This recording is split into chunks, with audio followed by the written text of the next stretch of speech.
The president of the Indiana Fever said just one word in October 2024. It was overlooked. 9 months later, that one word went viral, destroying Caitlin Clark's whole fan base. The Fever, she said, was like an apple. Until you understand why this series affected you so profoundly, you won't be able to see it in the same way. Because a few hours after the video resurfaced, the president's social media account vanished entirely. There was silence. I'm not being cruel. I'm just being honest. What I'm going to reveal will change your perception of who is actually in charge in Indiana prior to Caitlin Clark's arrival. You need to know where the Indiana Fever was prior to Caitlin Clark's arrival in order to understand why the Apple remarks struck such a deep chord and the real deal were a farce. Examine the record books. 2021 saw 6 wins. 5 successes in 2022. In 2023, 13 wins. It's not a challenging area. This isn't a reconstruction. That is nearly a decade of being one of the least significant clubs in the NBA. There's no enthusiasm, no attention, no national TV games, and empty stadia. In the same manner that lift background music exists, so did the Fever. You knew it was there, but no one was paying attention.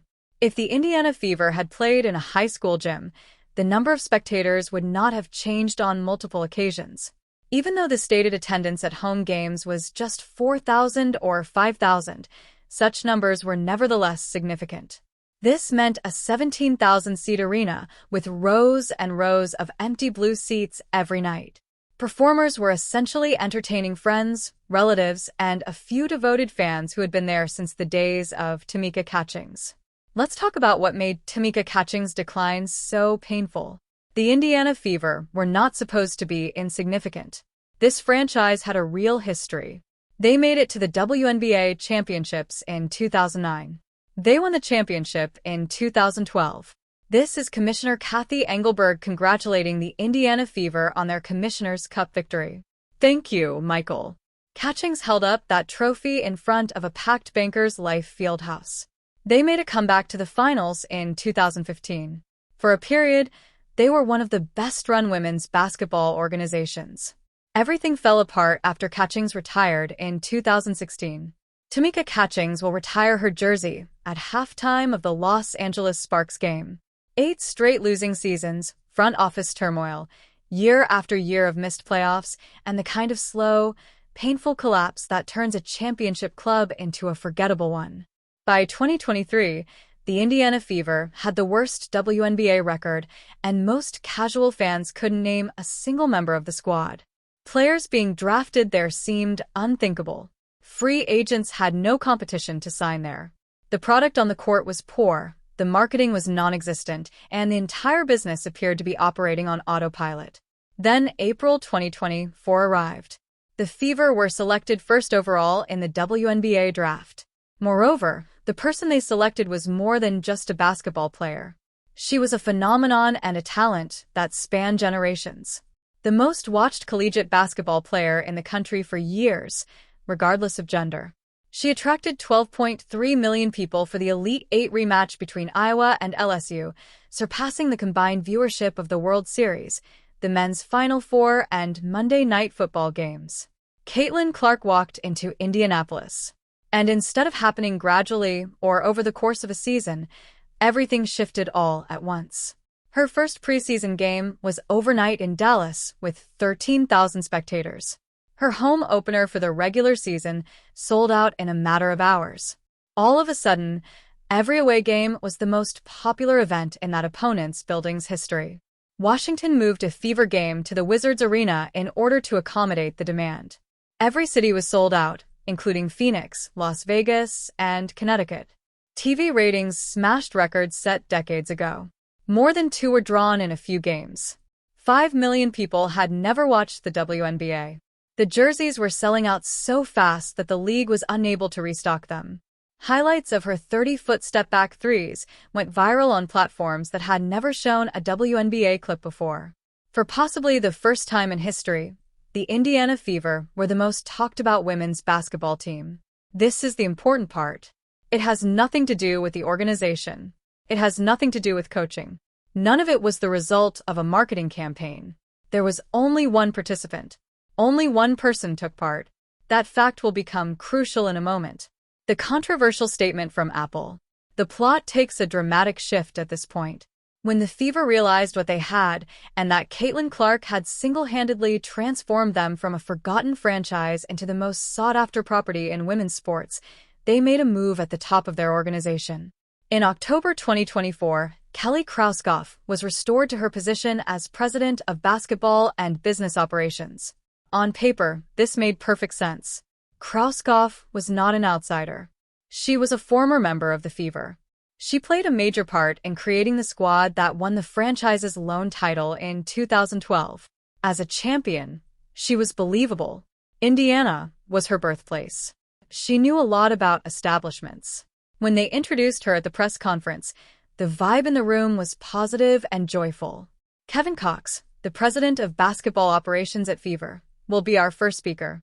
Finally, the Fever president was appropriate for the situation. Someone with basketball knowledge. Someone capable of building a Caitlin Clark dynasty. Then Krauskopf went to the microphone. She said something as well. She stated that the Indiana Fever aimed to make Aaliyah Boston and Caitlin Clark core players. It sounds amazing. Common. Reasonable. But 9 months later, she said something that would spark the entire fan base. She said she hoped the Fever would grow into a long-lasting, national leader like Apple. At the moment, no one paid attention or winced. It looked like a polished, aspirational statement for a new president to say, aim high, think big, build a brand. The press conference ended. The reporters wrote the stories. The world continued. For about 9 months, that footage was accessible online. Buried. Forgotten. Until July of 2025. That's when everything changed. The internet then continued as usual. The video became viral in a matter of hours. Krauskopf, though, would not have liked it that way. This is what fans found out, and it's the main reason this statement failed so miserably. Apple is more than just a successful company. Apple is the most well-known example of a business that nearly failed after its visionary founder left. When Steve Jobs departed in the 1980s, Apple almost went out of business. Without his vision, his star power, and the genius that drove everything, Apple became simply another unremarkable computer company on the brink of bankruptcy. As a result, when Caitlin Clark's team president compared the Fever to Apple, her followers were unable to see ambition. They heard something very different. They heard the front desk employee referring to Caitlin Clark as a component of a brand, an ingredient, or a part of the machine. Not the primary cause of any of this in the first place. Fans flooded social media. The comment sections became very active. One admirer made a statement regarding enduring brands and how Apple's success was solely due to Steve Jobs, the company's star and visionary. Another fan went so far as to say that the Fever would soon admit that they had wasted the greatest opportunity in women's sports history when Clark finally lost patience with the front office. The criticism wasn't just noise. It was prearranged. It made a lot of noise. It was also difficult to ignore. Then something happened that made things worse. A few hours after the video went viral, Kelly Krauskopf's whole social media account vanished. No statement, no explanation, no apology. Simply silent. Where there had been an active account only days earlier, all of a sudden there was nothing. Supporters' doubts about whether the organization was rocked were dispelled by that departure. Something in the front desk knew how terrible this looked. The true thoughts of the athletes within the frenzy. This is where things start to become really interesting. Because while Krauskopf was hiding behind deleted accounts and the front office was being set on fire online, the actual players on the court were gradually presenting a completely different picture. A much more real story. The media had been distorting this story for the past 2 years. The first was Lexi Hall. Lexi Hall is one of Caitlin Clark's closest teammates. When she created a profile for Glamour magazine, she didn't hold back. No one wearing a Fever uniform had been prepared to openly accept what she had said until then. She said there was jealousy. True jealousy around the league. Because of the anticipation for this series, the media attention it received, and the fans who had started to arrive since Caitlin's entrance. She continued with a far more devastating statement. In their own locker rooms, opposing teams had been openly debating ways to keep the Fever from winning. Conversations, specific conversations, and practical tactics to overcome Indiana. Indiana's dominance was due to one guy, not the other way around. That was startling. But that wasn't the only one. Sophie Cunningham went one step further and endorsed it. In case you don't know, Sophie Cunningham is the athlete who quickly became Caitlin Clark's protector. The colleague who first made it clear that she would deal with anyone who attempted to take cheap digs at Clark was the enforcer. And Cunningham emerged, confirming something explosive. She claimed to have heard the locker room chatter before she ever joined Indiana back when she was still performing in Phoenix. The actual conversation, it had nothing to do with basketball IQ or strategy. They were about something else entirely, about physically communicating their sentiments. To Clark, the way individuals watched WNBA games was altered. As a result, all of the instances we had been witnessing, the hard fouls, the elbows, the shoves, and the absence of foul calls, were now not isolated occurrences. They adhered to a pattern, a coordinated league-wide approach directed at one person. After suffering a groin injury on July 15th, Caitlin Clark missed 11 games, ending her season after just 13 games. Many were asking a question that had been quietly building for 2 seasons. Did the officials provide her with sufficient protection? To be honest, more people who were paying attention started to come to the same embarrassing conclusion as you watched the tape for longer. No, they didn't. But in this instance, the story takes a different turn. The league appeared to be targeting Clark, the front staff was hiding from fans, and injuries kept piling up since a separate storyline had been going on for more than a year during that time. A tale that was now being proved to be completely untrue. In September 2024, Hall of Famer Sheryl Swoopes made a very significant claim on a podcast. The Fever's key players were quietly voicing their dislike of Clark. That the situation surrounding Clark was too much for them to manage. That the locker room had cracks. That video swiftly gained popularity and was shown all over the world. It became background noise as the Fever went on throughout their second season. But Caitlin Clark handled it herself. Directly. I felt that it was important to make that decision clear, not only for myself, but also for our fans and my coworkers. I think last month with my teammates was the most significant. On a podcast featuring 2 of the greatest basketball players in history, Sue Bird and Diana Taurasi.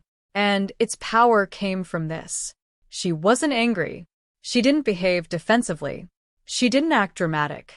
She was just sincere, calm, and truthful.